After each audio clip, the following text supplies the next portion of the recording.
जय श्री कृष्ण चैतन्य प्रभु नित्यानंद श्री अद्वैत गदाधर शिव सादि गौर भक्त वृंद। हरे कृष्ण कृष्ण कृष्ण हरे हरे, हरे राम राम राम हरे हरे। जय सिया राम, जय बजरंगबली, हनुमान की जय। श्री गणेशा। ये पहले प्रार्थना करते हैं। ओम ज्ञानतिमिरान्धस्य ज्ञानाञ्जनशलाकया चक्षुरुन्मीलितं येन तस्मै श्रीगुरुवे नमः। श्रीचैतन्यमनोऽभीष्टं स्थापितं येन भूतले स्वयं रूपः कदा मह्यं ददाति स्वपदान्तिकं।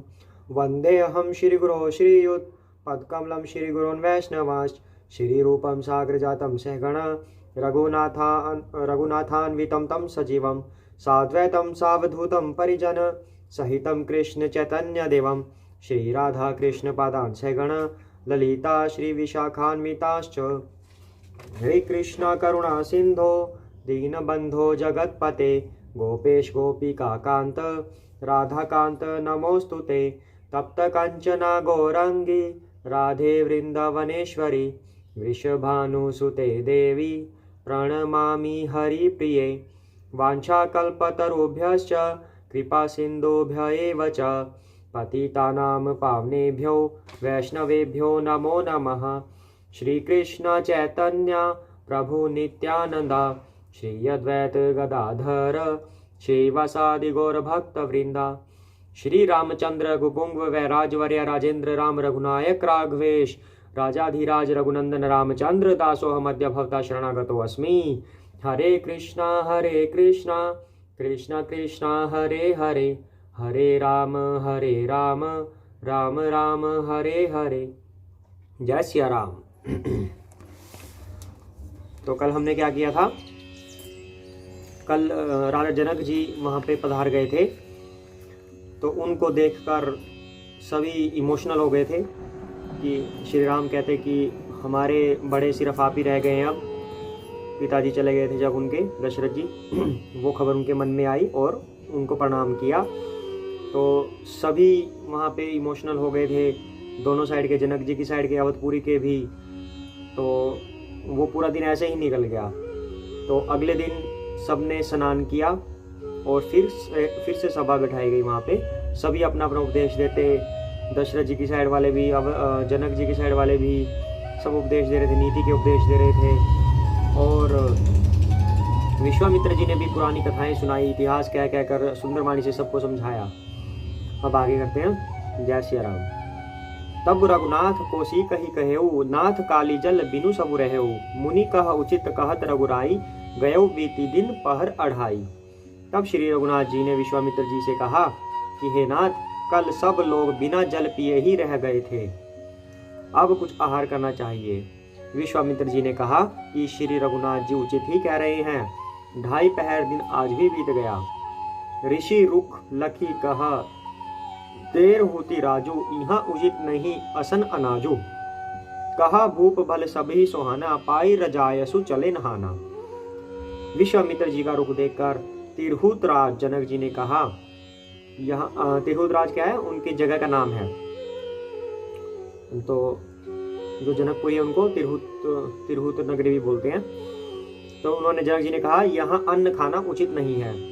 राजा का सुंदर कथन सबके मन को अच्छा लगा, सब आज्ञा पाकर नहाने चले। ते ही अवसर फल फूल दल मूल अनेक प्रकार, लई आए बनचर विपुल भरी भरी कांवरी भार। उसी समय अनेकों प्रकार के बहुत से फल फूल पत्ते मूल आदि भंगियों और बोझों में भर भरकर वनवासी कोल की रात लोग ले आए। कामद भे गिरी राम प्रसादा, अवलोकत अपहरत विषादा। सर सरिता वन भूमि विभागा, जनु उमगत आनंद अनुरागा। श्री रामचंद्र जी की कृपा से सब पर्वत मन चाही वस्तु देने वाले हो गए। वे देखने मात्र से ही दुखों को सर्वथा हर लेते थे। वहाँ के तालाबों, नदियों, वन और पृथ्वी के सभी भागों में मानो आनंद और प्रेम उमड़ रहा है। बेली बिटब सब सफल सफूला, बोलत खग मृग अली अनुकूला। ते ही अवसर बन अधिक उछाहू, त्रिविध समीर सुखद सब काहू। बेले और वृक्ष सभी फल और फूलों से युक्त हो गए। पक्षी, पशु और भौरे अनुकूल बोलने लगे। इस अवसर पर वन में बहुत उत्साह था। सब किसी को सुख देने वाली शीतल मंद सुगंध हवा चल रही थी। जाई न बरनी मनोहर ताई, जनु मही करती जनक पहुनाई। तब सब लोग नहाई नहाई, राम जनक मुनि आयसु पाई। देखी देखी तरुबर अनुरागे, जहाँ तहाँ पुरजन उतरन लागे। दल फल मूल कंद विधि नाना, पावन सुंदर सुधा समाना। वन की मनोहरता वर्णन नहीं की जा सकती, मानो पृथ्वी जनक जी की पहुनाई कर रही है। तब जनकपुर वासी सब लोग नहा नहा कर श्री रामचंद्र जी, जनक जी और मुनि की आज्ञा पाकर सुंदर वृक्षों को देख देख कर प्रेम में भरकर जहां तहां उतरने लगे। पवित्र, सुंदर और अमृत के समान स्वादिष्ट अनेक प्रकार के पत्ते, फल, मूल और कंद, सादर सब कहाँ राम गुर, पठाए भरी भरी भार। पूजी पितर सुर अतिथि, गुर लगे करन फरहार। तो सभी खाने के जो पदार्थ थे, पत्ते, फल, मूल, कंद, श्री राम जी के गुरु वशिष्ठ जी ने सबके पास बोझे भर भर कर आदरपूर्वक भेजे। तब वे पितर देवता, अतिथि और गुरु की पूजा करके फलाहार करने लगे। यही विधि बासर बीते चारी, रामु निर्किनर नारी सुखारी। दू समाज असी रुचि मन माही, बिनु सिय राम फिरब भल नाही। इस प्रकार 4 दिन बीत गए। श्री रामचंद्र जी को देखकर सभी नर नारी सुखी हैं। दोनों समाजों के मन में ऐसी इच्छा है कि श्री सीताराम के बिना लौटना अच्छा नहीं है। सीता राम संग बन बासु, कोटि अमरपुर सरिस सुपासु। परिहरि लखन राम वैदेही, जेहि घरु भाव बाम विधि तेहि। श्री सीताराम जी के साथ वन में रहना करोड़ों देवलोकों के निवास के समान सुखदायक है। श्री लक्ष्मण जी, श्री राम जी और श्री जानकी जी को छोड़कर जिसको घर अच्छा लगे, विधाता उसके विपरीत है। दाहिन दयु होई जब सबही, राम समीप बसिया बन तबही। मंदाकिनी मज्जनु तिहु काला, राम दर सुमुद मंगल माला। जब दैव सबके अनुकूल हों तभी श्री राम जी के पास वन में निवास हो सकता है। मंदाकिनी जी का तीनों समय स्नान और आनंद तथा मंगलों की माला यानी कि समूह रूप श्री राम का दर्शन। अटनु राम गिरि बन तापस थल, असनु अमीय सम कंद मूल फल। सुख समेत संबत दुई साता, पल सम होहि न जनी अहि जाता। तो जो वहाँ का वर्णन कर रहे हैं वहाँ पे कि कैसी सुंदरता है वहाँ पे।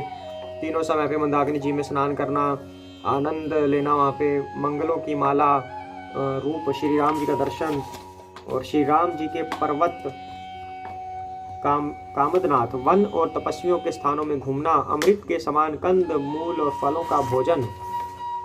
14 वर्ष सुख के साथ पल के समान हो जाएंगे, बीत जाएंगे, जाते हुए जान ही न पड़ेंगे। यही सुख जोग न लोग, सब कहीं कहाँ असभागु। सहज सुभाय समाज दुहु, राम चरण अनुरागु। सब लोग कह रहे हैं कि हम इस सुख के योग्य नहीं हैं, हमारे ऐसे भाग्य कहाँ। दोनों समाजों का श्री रामचंद्र जी के चरणों में सहज स्वभाव से ही प्रेम है। यही विधि सकल मनोरथ करही, बचन सप्रेम सुनत मन हरही। सिया मातु ते ही समय पठाई, दासी देखी सुअवसरु आई। इस प्रकार सब मनोरथ कर रहे हैं। उनके प्रेम युक्त वचन सुनते ही सुनने वालों के मनों को हर लेते हैं। उसी समय सीता जी की माता श्री सुनैना जी की भेजी हुई दासियां कौशल्या जी आदि के मिलने का सुंदर अवसर देखकर आईं। सावकाश सुनि सब सिय सासु, आयौ जनक राज निवासु। कौशल्या सादर सन्मानी, आसन दिए समय सम आनी। तो उनसे यह सुनकर कि सीता जी की सब सासुएं इस समय फुर्सत में हैं, जनक राज का रनिवास उनसे मिलने आया। कौशल्या जी ने आदर पूर्वक उनका सम्मान किया और समयोचित आसन लाकर दिए। सीलु स्नेहु सकल दुहु ओरा, द्रव ही देखी सुनी कुलिस कठोरा। पुलक शिथिल तन बारी बिलोचन, मही नख लिखन लगी सब सोचन। दोनों ओर सबके शीतल और प्रेम को देखकर और सुनकर कठोर वज्र भी पिघल जाते हैं। शरीर पुलकित तथा शिथिल हैं और नेत्रों में शोक और प्रेम के आंसू हैं। सब अपने पैरों के नखों से जमीन कुरेदने और सोचने लगी। सब सिया राम प्रीति की सी मूर्ति, जनु करुणा बहुबेश बिसुरती। सिया मातु कह विधि बुद्धि बाकी, जो पाया फेनु फोर पबी टाकी। सभी श्री सीताराम जी के प्रेम की मूर्ति सी हैं, मानो स्वयं करुणा ही बहुत से वेश रूप धारण करके विसुर रही हो, दुख कर रही हो। सीता जी की माता सुनैना जी ने कहा, विधाता की बुद्धि बहुत टेढ़ी है, जो दूध के फेन जैसी कोमल वस्तु को वज्र की टांकी से फोड़ रहा है, अर्थात जो अत्यंत कोमल और निर्दोष है, उन पर विपत्ति ढा रहा है।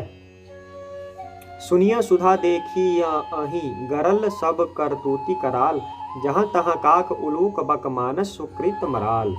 अमृत केवल सुनने में आता है और विष जहां तहां प्रत्यक्ष देखे जाते हैं। विधाता की सभी करतूतें भयंकर हैं। जहां तहां कोए उल्लू और बगुले ही दिखाई देते हैं, हंस तो एक मानसरोवर में ही है।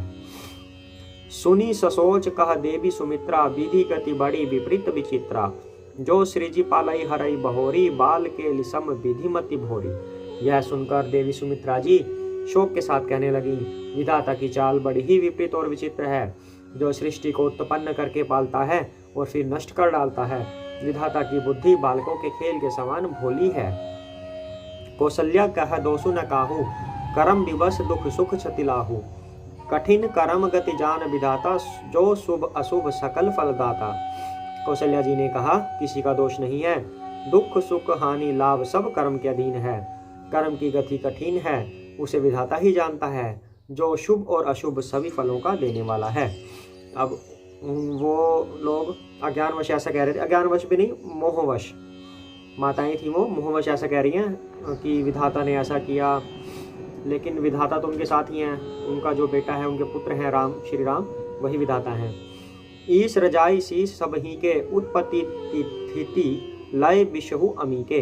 देवी मोह बस सोची आबादी, विधि प्रपंचु अचल अनादि। ईश्वर की आज्ञा सभी के सिर पर है। उत्पत्ति स्थिति यानी कि पालन करना, पैदा करना, पालन करना और संहार करना, तथा अमृत और विष के भी सिर पर है। ये सब भी उसी के अधीन है।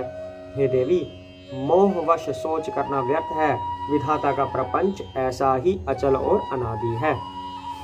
भूपति जियब मरब उर आनी, सोचिया सखी लखी निज हित हानि। सिया मातु कह सत्य सुबानी, सुकृति अवधि अवधपति रानी। तो महाराज के मरने और जीने की बात को हृदय में याद करके जो चिंता करती हैं, वह तो हे सखी हम अपने ही हित की हानि देख कर करती हैं, यानी कि स्वार्थवश करती हैं वो चिंता। सीता जी की माता ने कहा, आपका कथन उत्तम और सत्य है। आप पुण्यात्माओं के सीमा रूप अवधपति महाराज दशरथ जी की ही तो रानी हैं, फिर भला ऐसा क्यों न कहेंगी। लखनऊ रामु सिय जाहू बन, भल परिणाम न पोचू। गह बरी हिया कह कौशिला मोहि, भरत कर सोचू। कौशल्या जी ने दुख भरे हृदय से कहा, श्री राम, लक्ष्मण और सीता वन में जाएं। इसका परिणाम तो अच्छा ही होगा, बुरा नहीं। मुझे तो भरत की चिंता है। ईश प्रसाद आशीष तुम्हारी, सुत सुत बधु देवसरी बारी। राम शपथ मैं किन्हीं न काऊ, सो करी कहूँ सखी सती भाऊ। ईश्वर के अनुग्रह और आपके आशीर्वाद से मेरे चारों पुत्र और चारों बहुएं गंगा जी के जल के समान पवित्र हैं। हे सखी, मैंने कभी श्री रामचंद्र की सौगंध नहीं की, जो आज श्री राम की शपथ करके सत्य भाव से कहती हूँ। भरत शील गुण बिना बढ़ाई, भायप भक्ति भरोस भलाई। घत सारदहु कर मति हिचे, सागर सीप की जाही उलीचे। भरत के शील गुण, नम्रता, बड़प्पन, भाईपन, भक्ति, भरोसे यानी भरोसेमंद है वो, और अच्छेपन का वर्णन करने में सरस्वती जी की बुद्धि भी हिचकिचाती है। सीप से कहीं समुद्र उलीचे जा सकते हैं। जानऊ सदा भरत कुल दीपा, बार बार मोहि कहऊ महिपा।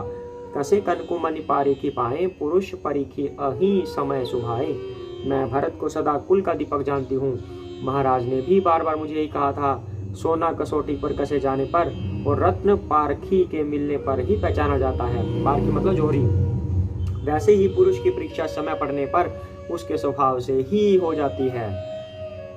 अनुचित आजू कहब असमोरा, शोक स्नेह सयानप थोरा। सुनी सुरसरी सम पावनी बानी, भई स्नेह विकल सबरानी।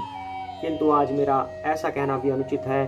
शोक और स्नेह में सयानापन कम हो जाता है। लोग कहेंगे कि मैं स्नेहवश भरत की बड़ाई कर रही हूँ। कौशल्या जी की गंगा जी के समान पवित्र करने वाली वाणी सुनकर सब रानियां स्नेह के मारे विकल हो उठी। कौशल्या कह धीर धरी, सुनहु देवी मिथिलेसी। को विवेक निधि बल्लभ ही, तुम ही सकई उपदेशी। कौशल्या जी ने फिर धीरज धरकर कहा, हे देवी मिथिलेश्वरी, सुनिए ज्ञान के भंडार श्री जनक जी की प्रिया, आपको कौन उपदेश दे सकता है। रानी राय सन अवसर उपाई, अपनी भांति कहब समुझाई। रखिया ही लखनु भरतु गव नहीं बन, जो यह मत मानय महीप मन। हे रानी, मौका पाकर आप राजा को अपनी ओर से जहाँ तक हो सके समझा कर कहिएगा कि लक्ष्मण को घर रख लिया जाए और भरत वन को जाए। यदि यह राय राजा के मन में ठीक जच जाए। तो ये कौन कह रहा है? ये कौशल्या माता कह रही हैं। तो कौशल्या माता ऐसा क्यों कह रही है कि भरत वन को जाए और लक्ष्मण को घर रख लिया जाए? कौशल्या माता के लिए तो चारों बच्चे एक समान हैं, लेकिन उनको भरत की चिंता हो रही है कि श्री राम के विरह में भरत पागल से हो रहे हैं, उनका विरह उनसे सहन नहीं हो रहा, इसलिए कि भरत को श्री राम के साथ ही रखो। एक एक्सपेरिमेंट ही कर रहे हैं कि लक्ष्मण चलो घर आ जाए, भरत को इनके साथ रहने दो, कि आप महाराज से, मिथिला नरेश से ऐसा कहिएगा कि वो ऐसा प्रस्ताव रखें। तो भल जतनु करब सुविचारी, मोरे सोचु भरत कर भारी। गूढ़ स्नेह भरत मन माही, रहे नीक मोही लागत नाही। तो भली भांति खूब विचार कर ऐसा यत्न करें, मुझे भरत का अत्यधिक सोच है, भरत के मन में गूढ़ प्रेम है, उनके घर रहने में मुझे भलाई नहीं जान पड़ती। यह डर लगता है कि उनके प्राणों को कोई भय न हो जाए। लखी सुभाव सुनी सरल सुबानी, सब भई मगन करुण रसरानी। नभ प्रसून झरी धन्य धन्य धुनी, शिथिल स्नेह सिद्ध जोगी मुनि। कौशल्या जी का स्वभाव देखकर और उनकी सरलोत्तम वाणी को सुनकर सब रानियां करुण रस में निमग्न हो गई। आकाश से पुष्प वर्षा की झड़ी लग गई और धन्य धन्य की ध्वनि होने लगी। सिद्ध योगी और मुनि स्नेह से शिथिल हो गए। उस समय पे जब कोई अच्छी बात करता था तो आकाश से पुष्प वर्षा हो जाती थी, देवताएं जितने भी देवता थे वो फूल बरसाते थे। आजकल ऐसा नहीं होता। आजकल ऐसा क्यों नहीं होता? क्योंकि आजकल कोई अच्छी बात करता ही नहीं। कलयुग है ये, कलयुग में सब गड़बड़ा गया है, इसलिए देवता भी अपनी अपनी जगह छुपे हुए हैं, वो भी फूल नहीं बरसाते। अगर हम भी चाहते हैं कि देवता आए यहाँ भी, तो हमें राम राज्य की तरह ही बनना पड़ेगा। जैसे राम के राज्य में सभी जनता थी उनकी, वैसा ही हमें भी बनना पड़ेगा। सबु रनिवासु बिथकी लखी रहेऊ, तब धरि धीर सुमित्रा कहेऊ। देवी दंड जुग जामिनी बीती, राम मातु सुनी उठी सप्रीति। सारा रनिवास देखकर थकित रह गया, निस्तब्ध हो गया। तब सुमित्रा जी ने धीरज धर के कहा कि हे देवी, 2 घड़ी रात बीत गई है। यह सुनकर श्री राम जी की माता कौशल्या जी प्रेम पूर्वक उठी। बेगी पाऊ धारिय थल ही कह स्नेह सतिभाय, हमरे तो अब ईस गति कै मिथिलेश सहाय। तो और प्रेम सहित सद्भाव से बोली, अब आप शीघ्र डेरे को पधारिए, हमारे तो अब ईश्वर ही गति हैं, अथवा मिथिलेश्वर जनक जी सहायक हैं। लखी स्नेह सुनि बचन विनीता, जनक प्रिया गह पाय पुनीता। देवी उचित असी बिना तुम्हारी, दशरथ घरीनी राम महतारी। कौशल्या जी के प्रेम को देखकर और उनके विनम्र वचनों को सुनकर जनक जी की प्रिय पत्नी ने उनके पवित्र चरण पकड़ लिए और कहा, हे देवी, आप राजा दशरथ जी की रानी और श्री राम जी की माता हैं, आपकी ऐसी नम्रता उचित ही है। प्रभु अपने नीचहु आदरही, अगीनी धूम गिरी सिर तीनु धरही। सेवकु राउ करम मन बानी, सदा सहाय महेशु भवानी। प्रभु अपने नीच जनों का भी आदर करते हैं, अग्नि धुएं को और पर्वत घास को अपने सिर पर धारण करते हैं। हमारे राजा तो कर्म मन और वाणी से आपके सेवक हैं और सदा सहायक तो श्री महादेव पार्वती जी हैं। रौरे अंग जोगु जग को है, दीप सहाय की दिनकर सो है। रामु जाई पनु करी सुर काजू, अचल अवधपुर करी हही राजू। आपका सहायक होने योग्य जगत में कौन है? दीपक सूर्य की सहायता करने जाकर कहीं शोभा पा सकता है। यानी कि दीपक का तो छोटा सा होता है ना, रोशनी इतनी छोटी सी होती है दीपक की तो, और सूर्य इतना बड़ा, तो दोनों की रोशनी होती है, दीपक की भी सूर्य की भी, तो इसलिए उनकी तुलना की गई है यहाँ पे। क्या दीपक सूर्य की सहायता करने के लिए कभी शोभा पा सकता है? श्री रामचंद्र जी वन में जाकर देवताओं का कार्य करके अवधपुरी में अचल राज्य करेंगे। तो अमर नाग नर राम बाहुबल, सुख बसी हहि अपने अपने थल। यह सब जाग बलिक कही राखा, देवी न होई मुधा मुनि भाषा। देवता, नाग और मनुष्य सब श्री रामचंद्र जी की भुजाओं के बल पर अपने अपने स्थानों में सुख पूर्वक बसेंगे। यह सब याज्ञवल्क्य मुनि ने पहले से ही कह रखा है। तो ये कथा कौन सुना रहे हैं? वास्तव में लिख तो तुलसीदास जी रहे हैं, पर सुना कौन रहे हैं? याज्ञवल्क्य जी भरद्वाज मुनि को सुना रहे हैं। तो कह रहे कि यह सब याज्ञवल्क्य मुनि ने पहले से ही कह रखा है। हे देवी, मुनि का कथन व्यर्थ नहीं हो सकता, कभी छूटा नहीं हो सकता मुनि का कथन। अस कही पग परि प्रेम अति सिय हित बिना सुनाई, सिय समेत सिय मातु तब चली सुआयसु पाई। ऐसा कहकर बड़े प्रेम से पैरों पड़कर सीता जी को साथ भेजने के लिए विनती करके और सुंदर आज्ञा पाकर तब सीता जी समेत सीता जी की माता डेरे को चली। प्रिय परिजन ही मिली पैदेही, जो जेहि जोगु भांति तेहि तेहि। तापस बेश जानकी देखी, भा सबु बिकल विषाद विशेषी। जानकी जी अपने प्यारे कुटुंबियों से जो जिस योग्य था उससे उसी प्रकार मिली। जानकी जी को तपस्विनी के वेश में देखकर सभी शोक से अत्यंत व्याकुल हो गए। जनक राम गुर आयसु पाई, चले थल ही सिय देखी आई। लिहि लाई उर जनक जानकी, पाहुनी पावन प्रेम प्राण की। जनक जी श्री राम जी के गुरु वशिष्ठ जी की आज्ञा पाकर डेरे को चले और आकर उन्होंने सीता जी को देखा। जनक जी ने अपने पवित्र प्रेम और प्राणों की पाहुनी जानकी जी को हृदय से लगा लिया। उर उमगेउ अम्बुधि अनुरागु, भयउ भूप मनु मनहु पयागु। सिय स्नेह बटु बाढ़त जोहा, तापर राम प्रेम शिशु सोहा। उनके हृदय में वात्सल्य प्रेम का समुद्र उमड़ पड़ा। राजा का मन मानो पर्याव हो गया। उस समुद्र के अंदर उन्होंने सीता जी के स्नेह रूपी अक्षयवट को बढ़ते हुए देखा। उस पर श्री राम जी का प्रेम रूपी बालक सुशोभित हो रहा है। चिरजीवी मुनि ज्ञान विकल जनु, प्रेम रूपी बालक का मतलब बाल रूपधारी भगवान। चिरजीवी मुनि ज्ञान विकल जनु, बुड़त लहेउ बाल अवलंबनु। मोह मगन मति नहीं विदेह की, महिमा सिय रघुबर स्नेह की। जनक जी का ज्ञान रूपी चिरंजीवी मुनि यानी कि मार्कंडेय मुनि व्याकुल होकर डूबते डूबते मानो उस श्री राम प्रेम रूपी बालक का सहारा पाकर बच गया। वस्तुतः ज्ञानी शिरोमणि विदेह राज की बुद्धि मोह में मगन नहीं है। विदेह राज किसे कह रहे हैं? जनक जी को। यह तो श्री सीताराम जी के प्रेम की महिमा है जिसने उन जैसे महान ज्ञानी के ज्ञान को भी विकल कर दिया। सिय पितु मातु स्नेह बस विकल न सकी संभारी, धरनी सुता धीर जो धरेउ समऊ सुधर्मु विचारी। पिता माता के प्रेम के मारे सीता जी ऐसी विकल हो गई कि अपने को संभाल न सकी, परंतु परम धैर्यवती पृथ्वी की कन्या सीता जी ने समय और सुंदर धर्म का विचार कर धैर्य धारण किया। तापस बेश जनक सिय देखी, भयउ प्रेमु परितोषु विशेषी। पुत्री पवित्र किए कुल तऊ, सुजस धवल जगु कह सबु को। सीता जी को तपस्वी निवेश में देखकर जनक जी को विशेष प्रेम और संतोष हुआ। उन्होंने कहा, बेटी तूने दोनों कुल पवित्र कर दिए, तेरे निर्मल यश से सारा जगत उज्जवल हो रहा है, ऐसा सब कोई कहते हैं। जिति सुरसरी कीर्ति सरितोरी, गमनु कीन विधि अंड करोरी। गंग अवनी थल तीनी बड़ेरे, एही किए साधु समाज घनेरे। तेरी कीर्ति रूपी नदी देव नदी गंगा जी को भी जीतकर करोड़ों ब्रह्मांडों में बह चली है। गंगा जी ने तो पृथ्वी पर 3 ही स्थानों को बड़ा तीर्थ बनाया है। कौन से हैं 3 स्थान? हरिद्वार, प्रयागराज और गंगा सागर। पर तेरी इस कीर्ति नदी ने तो अनेकों संत समाज रूपी तीर्थ स्थान बना दिए हैं।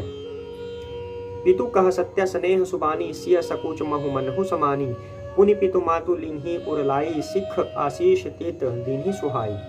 पिता जनक जी ने तो स्नेह से सच्ची सुंदर वाणी कही, परंतु अपनी बड़ाई सुनकर सीता जी मानो संकोच में समा गई। पिता माता ने उन्हें फिर हृदय से लगा लिया और हित भरी सुंदर सीख और आशीष दी। आज के इतना ही करते हैं। जय सिया राम, जय सिया राम, जय सिया राम, जय सिया राम, जय सिया राम, जय सिया राम, जय सिया राम, जय सिया राम, जय सिया राम, जय सिया राम, जय सिया राम, जय सिया राम, जय सिया राम, जय सिया राम, जय सिया राम, जय सिया राम, जय सिया राम। हरे कृष्णा कृष्ण कृष्ण हरे हरे, हरे राम राम राम हरे हरे। जय श्री कृष्ण चैतन्य प्रभु नित्यानंद, श्री अद्वैत गदाधर शिव सादि गौर भक्त वृंदा। जय सिया राम। अयोध्या वासी राम, राम राम, दशरथ नंदन